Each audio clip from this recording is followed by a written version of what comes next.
is very seldom that mere ordinary people like John and myself secure ancestral halls for the summer. A colonial mansion, a hereditary estate, I would say a haunted house, and reach the height of romantic felicity. But that would be asking too much of fate. Still, I will proudly declare that there is something queer about it. Else, why should it be let so cheaply? And why have stood so long untenanted? John laughs at me, of course, but one expects that in marriage. John is practical in the extreme.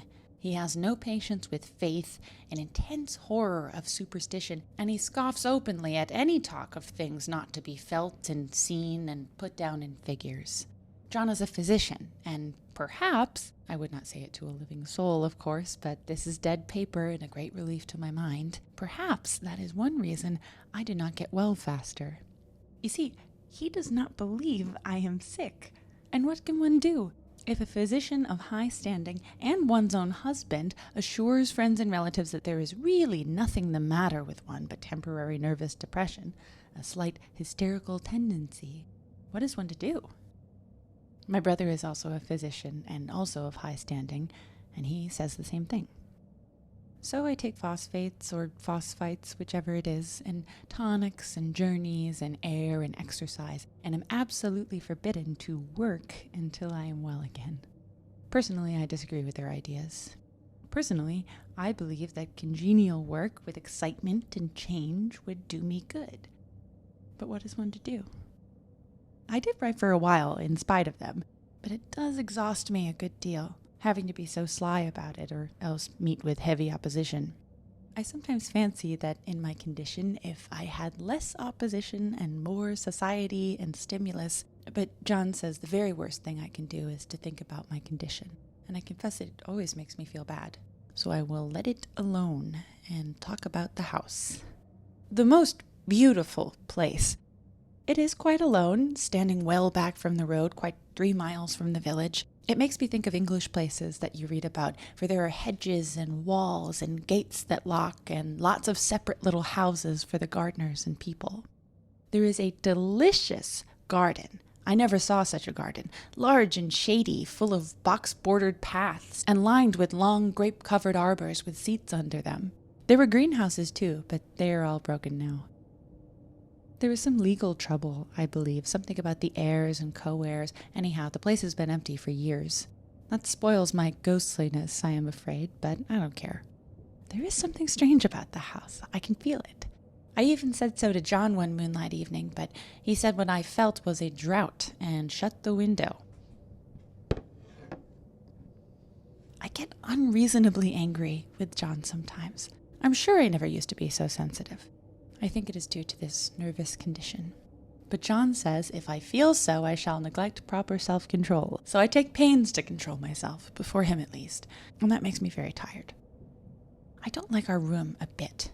I wanted one downstairs that opened on the piazza and had roses all over the window and such pretty old-fashioned chintz hangings, but John would not hear of it.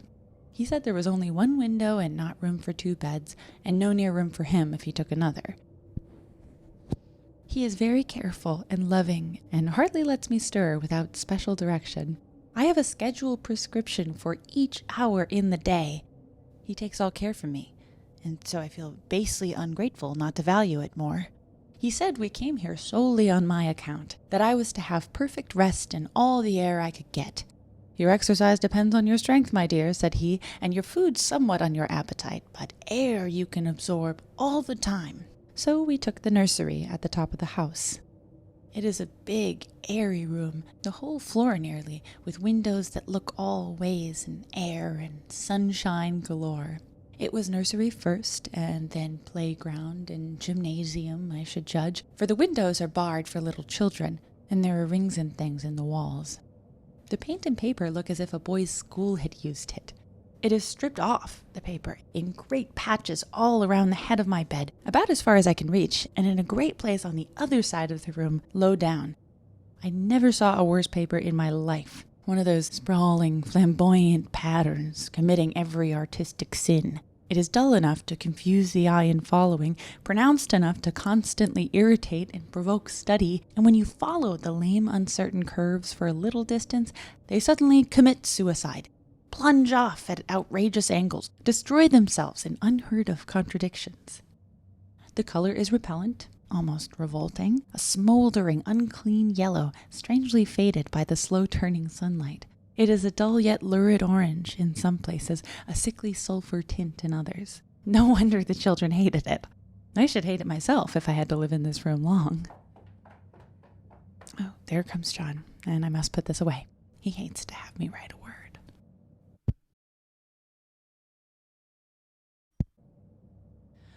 We've been here 2 weeks, and I haven't felt like writing before, since that first day. I'm sitting by the window now, up in this atrocious nursery, and there is nothing to hinder my writing as much as I please, save the lack of strength. John is away all day, even some nights when his cases are serious. I am glad my case is not serious. But these nervous troubles are dreadfully depressing. John does not know how much I really suffer. He knows there is no reason to suffer, and that satisfies him. Of course, it is only nervousness. It does weigh on me so to not do my duty in any way. I meant to be such a help to John, such a real rest and comfort, and here I am, a comparative burden already. Nobody would believe what an effort it is to do what little I am able, to dress and entertain and order things. It is fortunate Mary is so good with the baby. Such a dear baby. And yet I cannot be with him. It makes me so nervous. I suppose John never was nervous in his life. He laughs at me so about this wallpaper. At first he meant to repaper the room, but afterwards he said that I was letting it get the better of me, and that nothing was worse for a nervous patient than to give way to such fancies. He said that after the wallpaper was changed, it would be the heavy bedstead, and then the barred windows, and then that gate at the head of the stairs, and so on. You know the place is doing you good, he said, and really, dear, I don't care to renovate the house just for a 3 months rental. Then do let us go downstairs, I said. There are such pretty rooms there. Then he took me in his arms and called me a blessed little goose, and said he would go down cellar if I wished, and had it whitewashed into the bargain. But he is right enough about the beds and windows and things. It is as airy and comfortable a room as anyone need wish, and of course I would not be so silly as to make him uncomfortable just for a whim. I'm really getting quite fond of the big room, all but that horrid paper. Out of one window I can see the garden, those mysterious, deep-shaded arbors, the riotous old-fashioned flowers and bushes and gnarly trees.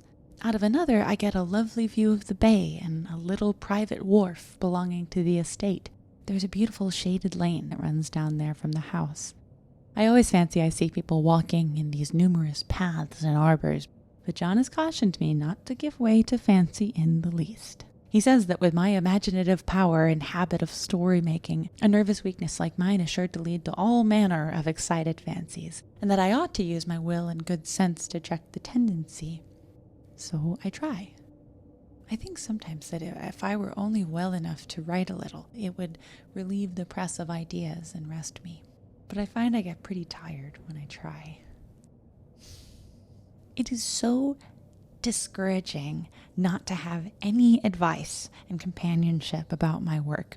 When I get really well, John says we will ask Cousin Henry and Julia down for a long visit, but he says he would just as soon put fireworks in my pillowcase as to let me have those stimulating people about now.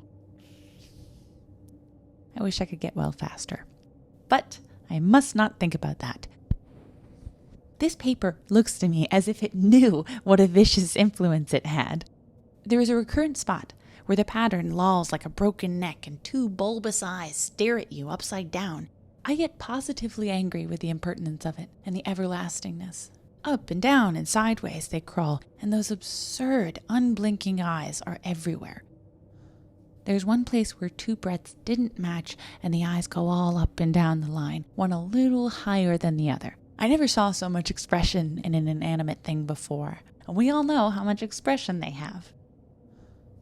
I used to lie awake as a child and get more entertainment and terror out of blank walls and plain furniture than most children could find in a toy store. I remember what a kindly wink the knobs of our old big bureau used to have, and there was one chair that always seemed like a strong friend.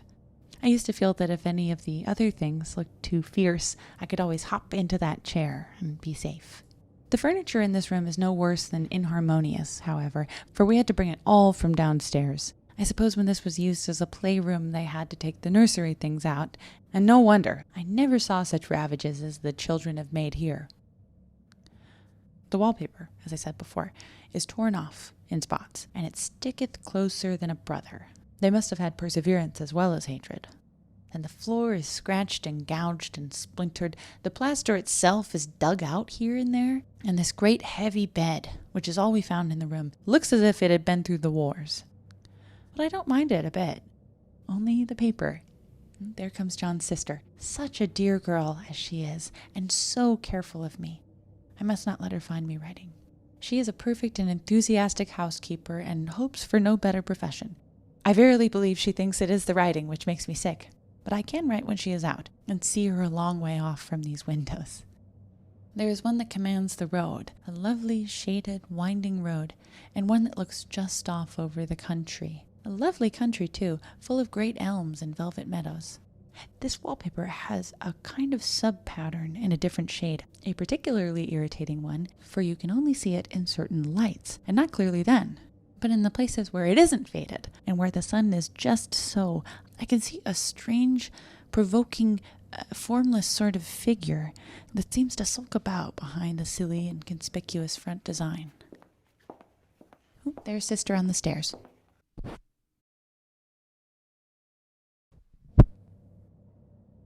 Well, the 4th of July is over. The people are gone, and I am tired out. John thought it might do me good to see a little company, so we just had Mother and Nellie and the children down for a week. Of course, I didn't do a thing. Jenny sees to everything now, but it tired me all the same. John says if I don't pick up faster, he shall send me to Ware Mitchell in the fall, but I don't want to go there at all. I had a friend who was in his hands once, and she says he is just like John and my brother, only more so. Besides, it is such an undertaking to go so far. I don't feel as if it was worthwhile to turn my hand over for anything, and I'm getting dreadfully fretful and querulous. I cry at nothing, and cry most of the time. Of course I don't when John is here, or anybody else, but when I am alone. And I am alone a good deal just now. John is kept in town very often by serious cases, and Jenny is good and lets me alone when I want her to. So I walk a little in the garden or down that lovely lane, sit on the porch under the roses, and lie down up here a good deal. I'm getting really fond of the room, in spite of the wallpaper. Perhaps because of the wallpaper. It dwells my mind so. I lie here on this great immovable bed. It is nailed down, I believe, and follow that pattern about by the hour. It is as good as gymnastics, I assure you. I start, we'll say, at the bottom, down in the corner over there where it has not been touched, and I determine for the 1000th time that I will follow that pointless pattern to some sort of a conclusion. I know a little of the principle of design, and I know this thing was not arranged on any laws of radiation or alternation or repetition or symmetry or anything else that I ever heard of. It is repeated, of course, by the breadths, but not otherwise. Looked at in one way, each breadth stands alone. The bloated curves and flourishes, a kind of debased Romanesque with delirium tremens, go waddling up and down in isolated columns of fatuity.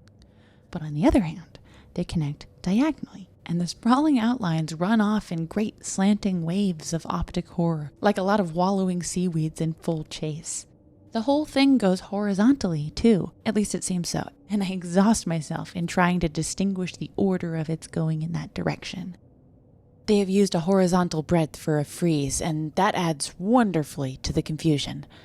There's one end of the room where it is almost intact, and there, when the cross lights fade and the low sun shines directly upon it, I can almost fancy radiation after all. The interminable grotesques seem to form around a common center and rush off in headlong plunges of equal distraction.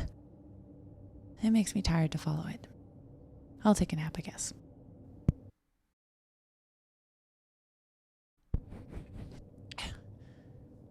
I don't know why I should write this. I don't want to. I don't feel able. And I know John would think it absurd, but I must say what I feel and think in some way.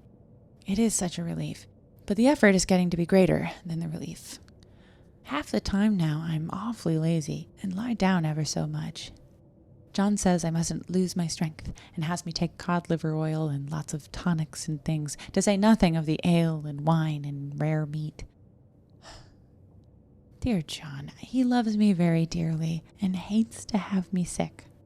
I tried to have a real, earnest, reasonable talk with him the other day and tell him how I wish he would let me go and make a visit to Cousin Henry and Julia. But he said I wasn't able to go, nor able to stand it after I got there, and I did not make out a very good case for myself, for I was crying before I had finished.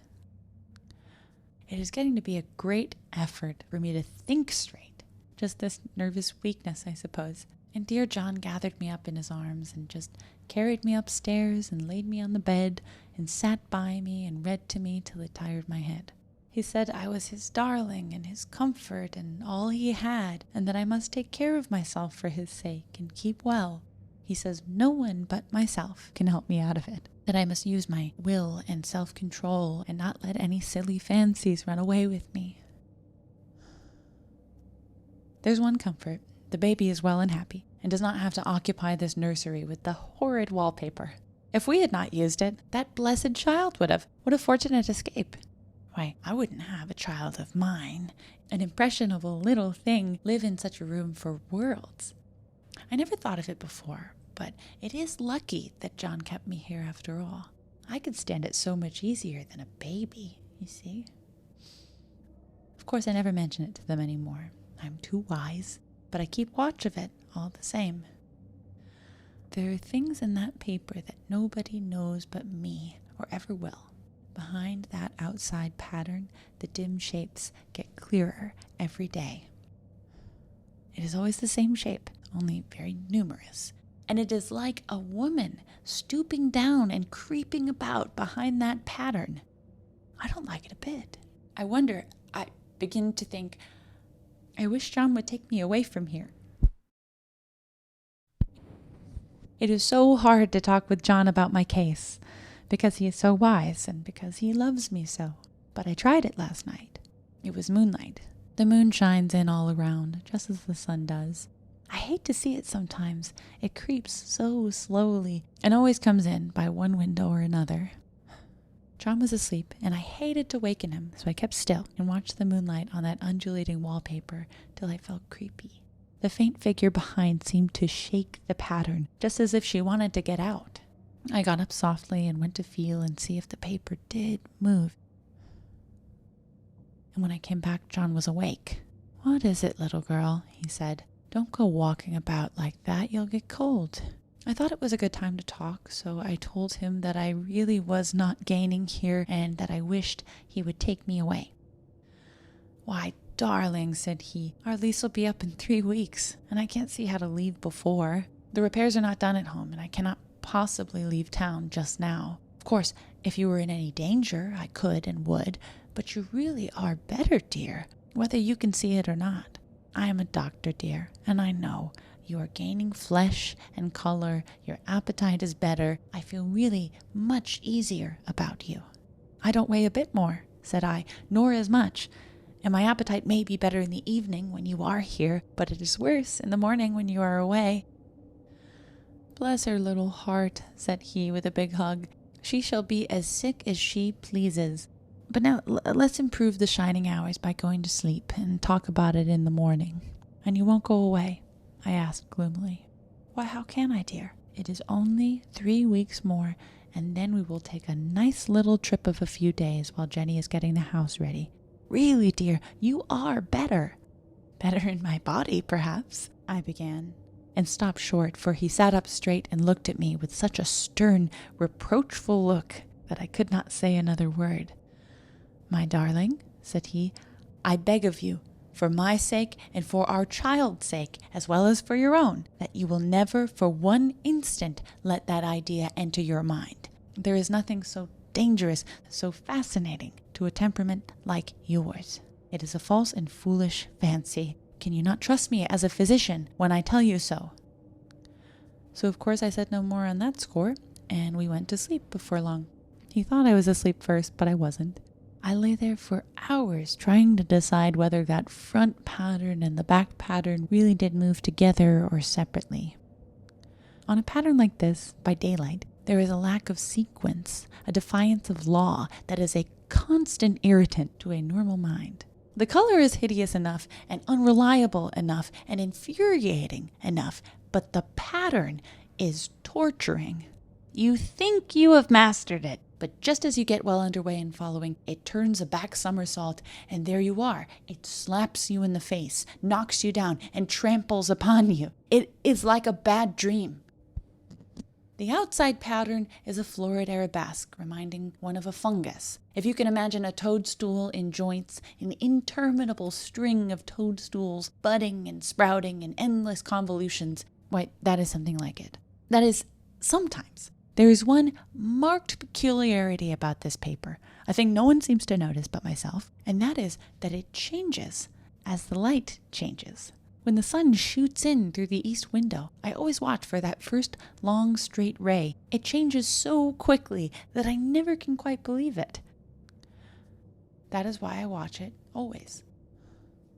By moonlight, the moon shines in all night when there is a moon. I wouldn't know it was the same paper. At night, in any kind of light, in twilight, candlelight, lamplight, and worst of all, by moonlight, it becomes bars. The outside pattern, I mean, and the woman behind it is as plain as can be. I didn't realize for a long time what the thing was that showed behind that dim sub-pattern, but now I am quite sure it is a woman. By daylight, she is subdued, quiet. I fancy it is the pattern that keeps her so still. It is so puzzling, it keeps me quiet by the hour. I lie down ever so much now. John says it is good for me and to sleep all I can. Indeed, he started the habit by making me lay down for an hour after each meal. It is a very bad habit, I'm convinced, for, you see, I don't sleep. And that cultivates deceit, for I don't tell them I'm awake. Oh no.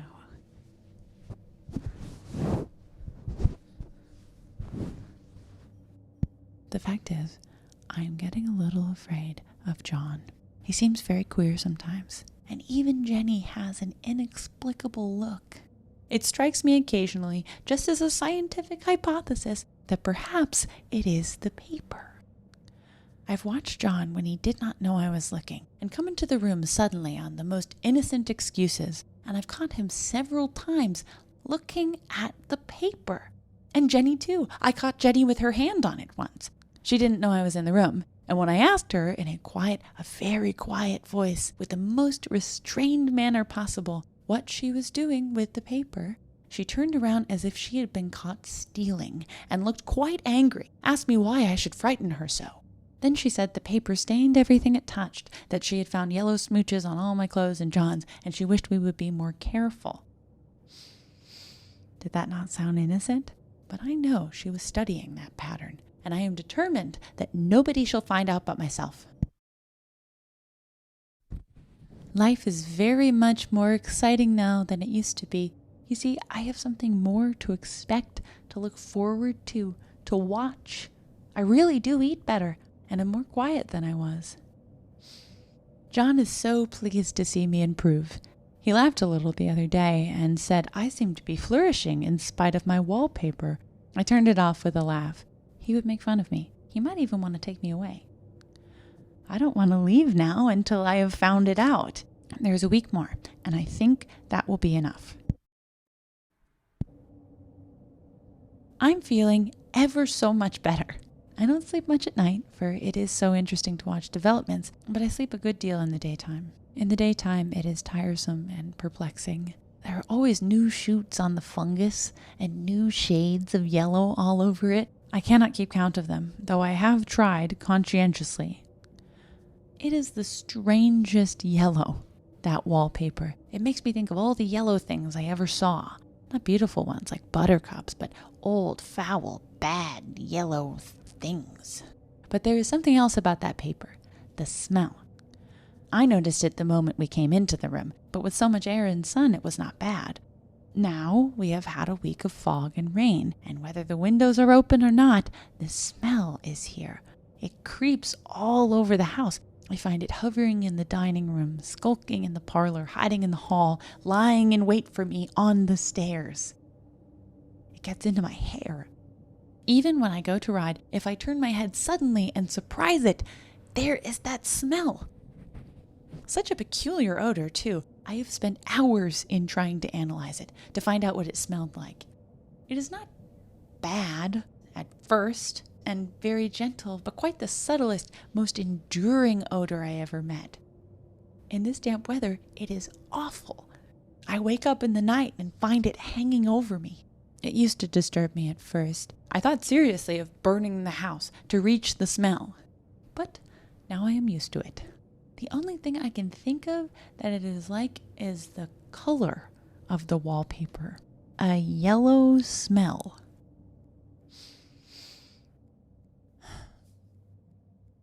There's a very funny mark on this wall, low down, near the mopboard. A streak that runs around the room. It goes around every piece of furniture except the bed. A long, straight, even smooch, as if it had been rubbed over and over.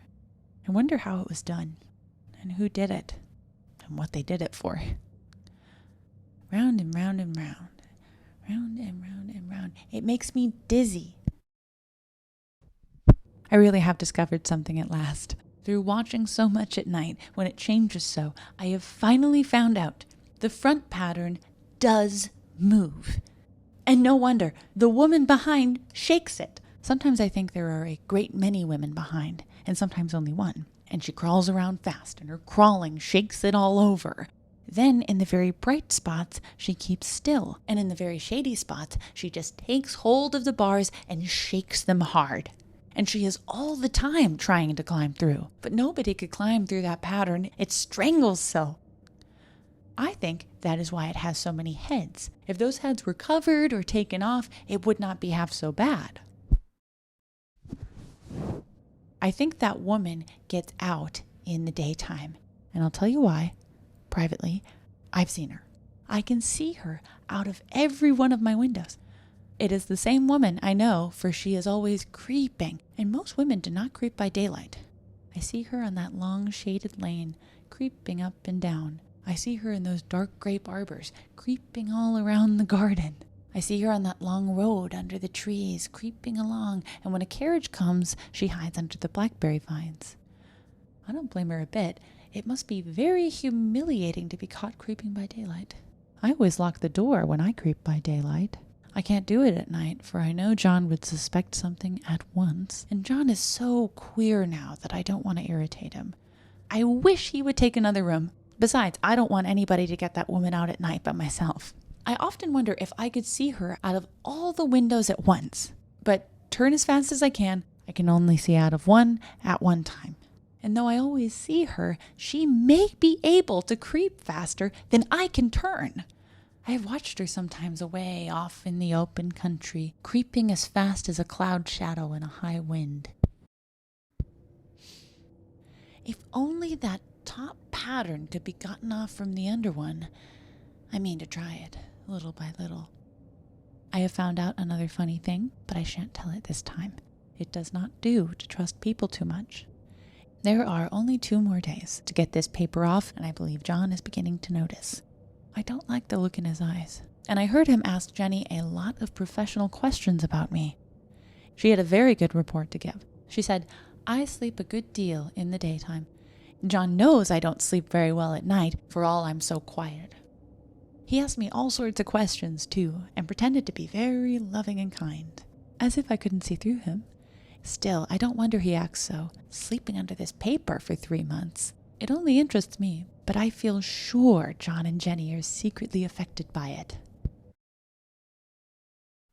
Ooh, this is the last day, but it is enough. John is to stay in town overnight and won't be out until this evening. Jenny wanted to sleep with me, the sly thing, but I told her I should undoubtedly rest better for a night all alone. That was clever, for really I wasn't alone a bit. As soon as it was moonlight and that poor thing began to crawl and shake the pattern, I got up and ran to help her. I pulled and she shook, I shook and she pulled, and before morning we had peeled off yards of that paper. A strip about as high as my head and half around the room. And then when the sun came and that awful pattern began to laugh at me, I declared I would finish it today. We go away tomorrow, and they're moving all my furniture down again to leave things as they were before." Jenny looked at the wall in amazement, but I told her merrily that I did it out of pure spite at the vicious thing. She laughed and said she wouldn't mind doing it herself, but I must not get tired. Oh, how she betrayed herself that time! But I am here, and no person touches this paper but me. Not alive. She tried to get me out of the room. It was too patent. But I said it was so quiet and empty and clean now that I believed I would just lie down again and sleep all I could, and not to wake me even for dinner. I would call when I woke. So now she is gone, and the servants are gone, and the things are gone, and there is nothing left but that great bedstead nailed down with the canvas mattress we found on it. We shall sleep downstairs tonight and take the boat home tomorrow. I quite enjoy the room. Now it is bare again. How those children did tear about here. This bedstead is fairly gnawed.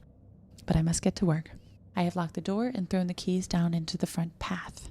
I don't want to go out, and I don't want to have anybody come in till John comes. I want to astonish him. I've got a rope up here that even Jenny did not find. If that woman does get out and tries to get away, I can tie her. But I forgot I could not reach far without anything to stand on. This bed will not move. I tried to lift and push it until I was lame, and then I got so angry I bit off a little piece at one corner, but it hurt my teeth. Then I peeled off all the paper I could reach standing on the floor. It sticks horribly, and the pattern just enjoys it. All those strangled heads and bulbous eyes and waddling fungus growths just shriek with derision. To jump out of the window would be admirable exercise, but the bars are too strong to even try. Besides, I wouldn't do it. Of course not. I know well enough that a step like that is improper and might be misconstrued. I don't like to look out of the windows even. There are so many of those creeping women, and they creep so fast. I wonder if they all come out of that wallpaper as I did. But I am securely fastened now by my well-hidden rope. You don't get me out in the road there. I suppose I shall have to get back behind the pattern when it comes night, and that is hard. It is so pleasant to be out in this great room and creep around as I please. I don't want to go outside. I won't, even if Jenny asks me to. For outside you have to creep on the ground, and everything is green instead of yellow. But here I can creep smoothly on the floor, and my shoulder just fits in that long smooch around the wall, so I cannot lose my way. Why, there's John at the door. It is no use, young man. You can't open it. How he does call and pound. Now he's crying for an axe. "John, dear," said I in the gentlest voice, "the key is down by the front steps under a plantain leaf." That silenced him for a few moments. Then he said, very quietly indeed, "Open the door, my darling."